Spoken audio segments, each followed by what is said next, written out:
നിങ്ങളുടെ ജീവിതത്തിലെ ഏറ്റവും വലിയ റിഗ്രറ്റ് അടിക്കേണ്ടി വരും. +2 സയൻസിലെ ഈ 4 കാര്യങ്ങൾ ചെയ്തില്ലെങ്കിൽ, ഒന്ന്, ക്ലാസിന്റെ തുടക്കത്തിൽ തന്നെ പഠിച്ചു തുടങ്ങിയില്ലെങ്കിൽ അവസാനം കരയേണ്ടി വരും. ഇത്രയും കാലത്തെ പോലെ അല്ല. അതെന്താ? 2 കാര്യം.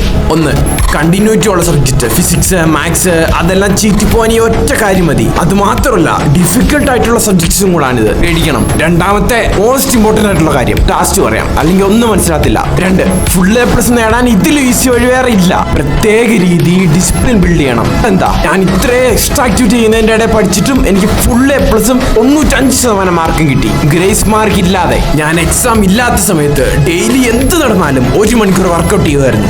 ഈ കാര്യം നിങ്ങളുടെ ലൈഫിനെ തന്നെ മാറ്റാൻ പോവാ. ശ്രദ്ധിക്കുക, ഇങ്ങനെ മൂഡില്ലാത്തപ്പം വർക്ക് ചെയ്ത് എനിക്ക് ശീലമായി. അപ്പൊ മൂഡില്ലാത്തപ്പോഴും ഈസി ആയിട്ട് 2 മണിക്കൂർ ഞാൻ പഠിക്കും. ഇനി മെയിൻ ബോണസ് ടിപ്പ്, അവധിക്ക് പോലും ഒരേ സമയത്ത് എഴുന്നേക്കണം, കിടക്കണം, കോൾഡ് ഷവർ. 3, എന്റെ 10 മടങ്ങ് എഫേർട്ട് ഇട്ട് പഠിച്ചവർക്ക് പോലും ഈ തെറ്റ് ചെയ്തുകൊണ്ട് അവരുടെ ഫുൾ A+ എല്ലാം നഷ്ടപ്പെട്ടു. പക്ഷെ എനിക്ക് കിട്ടി. ഇങ്ങനെ പ്രയോറിറ്റി സിസ്റ്റം സെറ്റ് ചെയ്തു. ചിന്തിക്കുക, നിങ്ങൾക്ക് നാളെ ഫിസിക്സിന്റെ ഒരു ചാപ്റ്ററിന്റെ ടെസ്റ്റ് ഉണ്ട്.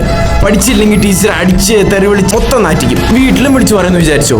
നാളെ നിങ്ങൾക്ക് വേറൊരു കാര്യം കൂടെ ഉണ്ട്. മാത്സിന്റെ റെക്കോർഡ് ബുക്ക് വെക്കേണ്ട ലാസ്റ്റ് ഡേറ്റ് ആണ് നാളെ. എന്ത് ചെയ്യും നിങ്ങൾ? മാത്സിന്റെ റെക്കോർഡ് വെക്കും. A+ലേക്ക് നിങ്ങൾ അതാണ് നയിക്കുന്നത്. അല്ലാതെ ഫിസിക്സ് ടീച്ചറെ ഓർത്ത് പേടിച്ചിട്ട് ഇപ്പത്തേക്കുള്ള രക്ഷപ്പെടാൻ ചെയ്തിട്ട് കാര്യമില്ല. ലോജിക്ക് ഉപയോഗിച്ച് ചിന്തിക്ക്. 1, 2, 3 അങ്ങനെ പ്രയോറിറ്റി സെറ്റ്. 4, 100 ഫുൾ A+ കിട്ടിയ കുട്ടികളെ നോക്കി അവർ 90 പേരും ഇത് ചെയ്യുന്നുണ്ട്. പ്രത്യേക തരത്തിലുള്ള സാക്രിഫൈസ്.